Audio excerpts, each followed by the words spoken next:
ओम परम तत्वाय नारायणाय गुरुभ्यो नमः। जय गुरुदेव। आज हमारी महाविद्या बगलामुखी के एकाक्षरी मंत्र पे हम चर्चा करेंगे। एकाक्षरी मंत्र जो लीम है, आज हम समझेंगे कि इस लीम के मंत्रों से क्या हमारे जीवन में प्रभाव पड़ सकता है और इन एक एक अक्षरों का हम थोड़ा सा डिटेल में आज चर्चा करेंगे।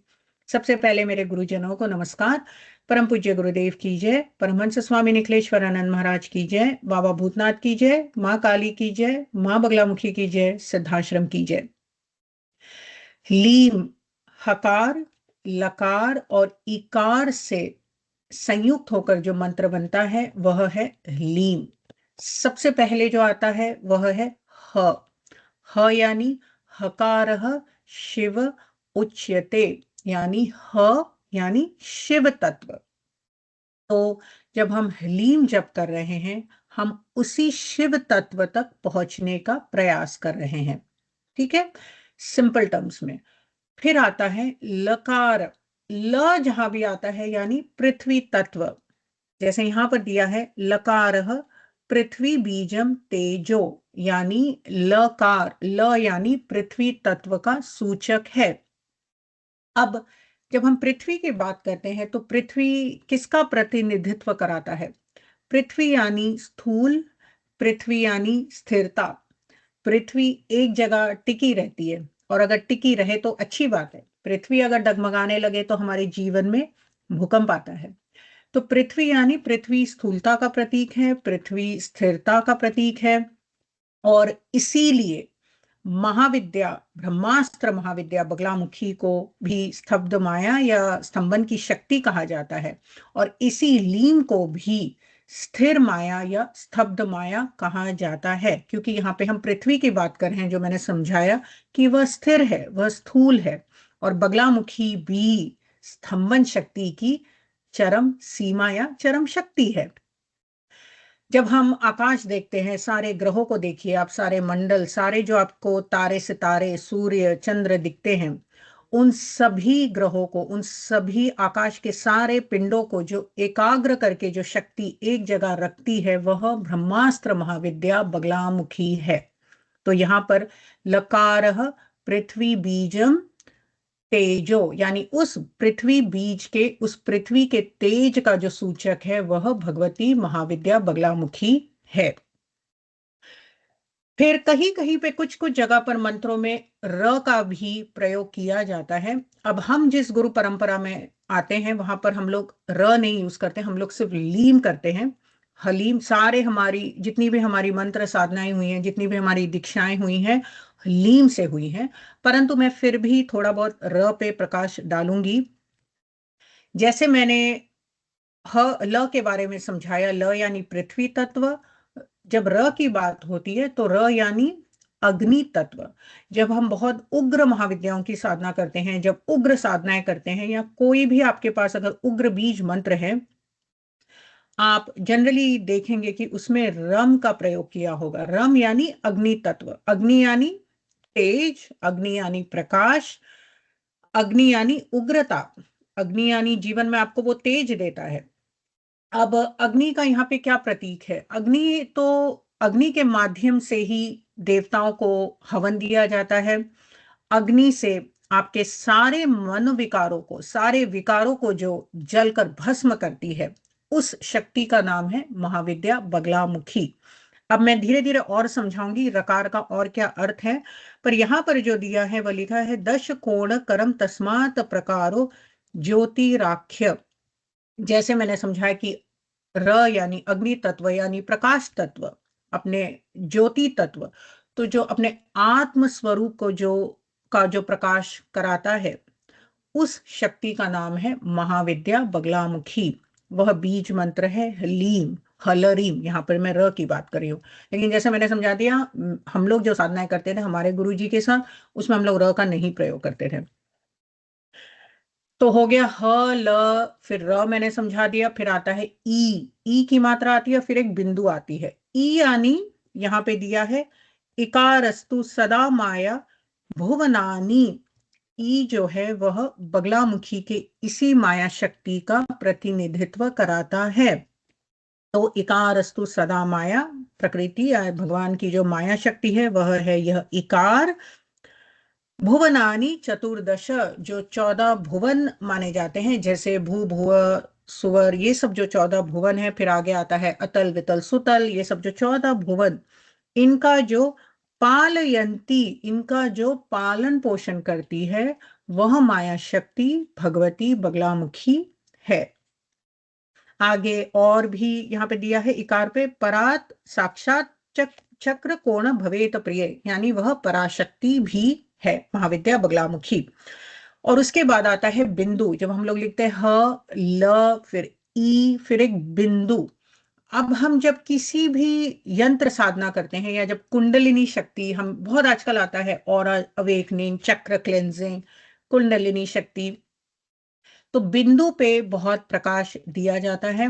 जब जो श्री यंत्र के उपासक है, जो श्री विद्या के उपासक है, आप लोग को तो पता ही होगा, बिंदु पे बहुत ही जोर दिया जाता है।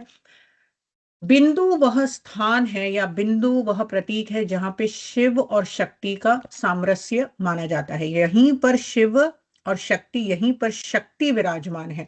बिंदु पे ही शक्ति की पूजा की जाती है। बिंदु ही पूरे विश्व का मूल है। तो यहाँ पे जो लीम की बात हो रही है, तो यहाँ पे जो बिंदु है वह इसी शक्ति का प्रतिनिधित्व कराता है। कोई भी आप यंत्र देख लीजिए, उसमें क्या होता है, बेसिक क्या होता है यंत्रों में, एक ट्रायंगल होगा, एक त्रिकोण होगा, फिर एक सर्कल होगा, फिर कुछ अष्टदल होंगे, कहीं कहीं षोडश दल होंगे, फिर एक भूपूर होगा। ये सब बेसिक आर्किटेक्चर है किसी भी यंत्रों की। और जनरली सेंटर में एक बिंदु होगा। तो माना जाता है कि ये सब साधनाएं करके जब आवरण पूजा आप लोग सीखोगे, धीरे धीरे डिटेल्स में जाओगे, तब आप उसी बिंदु पर जाके आप उस शक्ति की साधना करते हो। तो बिंदु is nothing but culmination of everything. ठीक है। सो हो गया हकार। हकार मैंने बता दिया शिव तत्व। लकार यानी पृथ्वी तत्व, पृथ्वी यानी स्थिरता, स्थिरता यानी ब्रह्मास्त्र महाविद्या स्तंभन शक्ति, स्तंभन कर देना यानी स्थिर कर देना एक जगह। और उसके बाद मैंने रकार यानी अग्नि तत्व, वह तेज, वह प्रकाश, वह आत्म तत्व का स्वरूप, वह आपको दर्शाने वाली जो शक्ति है वह भगवती बगलामुखी। उसके बाद बिंदु, उसके बाद इकार, इकार यानी माया शक्ति, जिससे वह पूरे प्रकृति का पालन पोषण करती है। ये तो बहुत ही एक बेसिक एक्सप्लेनेशन हो गया। अब कुछ लोग बहुत कई प्रकार की साधनाएं होती है, जैसे हम श्री विद्या में भी जब साधना जब करते हैं तो एक अंतर्मुखी साधना होती है, जिसमें हम अपने अंतर जो चक्र है उस पे साधना करते हैं। तो यहाँ पे अब मैं थोड़ा उस पे प्रकाश डालूंगी, जो ये मैंने अक्षरों की बात की है। जब कुंडलिनी शक्ति की बात होती है, तो सबसे पहले जो हकार मैंने समझा दिया, ह यानी शिव तत्व। जब हम चक्रों की बात करते हैं, तो जो ये हमारा सहस्त्रार है, यहाँ पर ही परम शिव का निवास है। कुंडलिनी शक्ति का मेन गोल यही है कि जो हमारी सोई हुई, जो यहाँ पे जो एक कुंडलिनी, जो हमारी एक जो कुंडलिनी यानी एक सर्प जो कुंडलिनी बनकर यहाँ पे सोई हुई है, उसको जगाने की जो प्रक्रिया है, ताकि वह शक्ति मूलाधार से उठकर शिव के साथ सामरस्य प्राप्त करे, यही है कुंडलिनी शक्ति की प्रक्रिया। इसको इतना कॉम्प्लिकेटेड आजकल बना दिया, ये क्लेंजिंग वो क्लेंजिंग। आप लोग बीज मंत्रों की साधना करेंगे या किसी भी महाविद्याओं की साधना करेंगे, आपकी कुंडलिनी जगनी ही जगनी है, आपकी कुंडलिनी नहीं सो पाएगी। क्योंकि ऐसे ऐसे जो वर्ण है ना, ये ह ल र, हम लोग ऐसे ऐसे उग्र तत्वों की बात करें तो कुंडलिनी को ही, उसी उस सर्प को, उसी शक्ति को जगाने की प्रक्रिया है ये सब। तो उसको जगाने का हम प्रयास करें। तो आप जब मंत्रों की साधना करते हैं, ये सबसे पावरफुल मेथड है कुंडलिनी शक्ति को जगाने का। फिर आता है ल। मैंने समझा दिया, ल यानी पृथ्वी, पृथ्वी यानी नीचे, भारी यानी मूलाधार। तो मूलाधार चक्र जो नीचे है, वहां पर इस लंग का, जब हम लोग मंत्र साधना करेंगे, जब कुंडलिनी के इन चक्रों पे जब हम मेडिटेशन करेंगे, तो lump lump lump lump lump ऐसे मंत्र का उच्चारण किया जाएगा, ताकि आपके उन चक्रों को जगाया जाए। तो लकार, लकार यहाँ पे जो मूलाधार चक्र में है, वह मूलाधार चक्र का यहाँ पे प्रतिनिधित्व है। और उसके बाद आता है रकार। र मैंने जैसे समझाया अग्नि तत्व है। अग्नि कहाँ पर होता है, पेट, पेट के आसपास ही होगा ना। डाइजेशन फोर्सेस, सारा आपका जो डाइजेशन किससे चल रहा है, अग्नि और वायु, ये दो मेन है आपके इस शरीर में। और जल, ऑफ कोर्स जल मेजॉरिटी है आपके शरीर में, परंतु अग्नि के बिना आपका कोई डाइजेशन होने वाला है नहीं। अग्नि कहाँ पर है, मणिपुर चक्र में।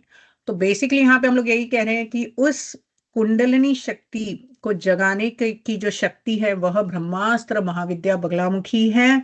वह शक्ति जो मूलाधार से लेकर मणिपुर तक, फिर मणिपुर से लेकर अनाहत, क्योंकि हम यहाँ इकार की बात कर रहे हैं, इकार यानी हम यहाँ पर अनाहत चक्र की बात कर रहे हैं। अनाहत चक्र की जब बात करते हैं तो वहां पर वायु यम बीज का हम लोग माना जाता है। तो यम यम यम जब हम अनाहत चक्र पे फोकस करेंगे तो जनरली जो बीज मंत्र दिया जाता है वह यम होगा। यम यानी वायु बीज। और अगर बहुत बेसिक समझे तो जैसे जब अग्नि बूझ जाती है, जब आपकी अग्नि या हवन प्रज्वलित है और जब प्रज्वलित बूझ जाती है तो वो कहाँ जाकर विलीन हो जाती है? वायु में। तो मणिपुर से लेकर आप फिर अनाहत चक्र में जा रहे हैं, ठीक है।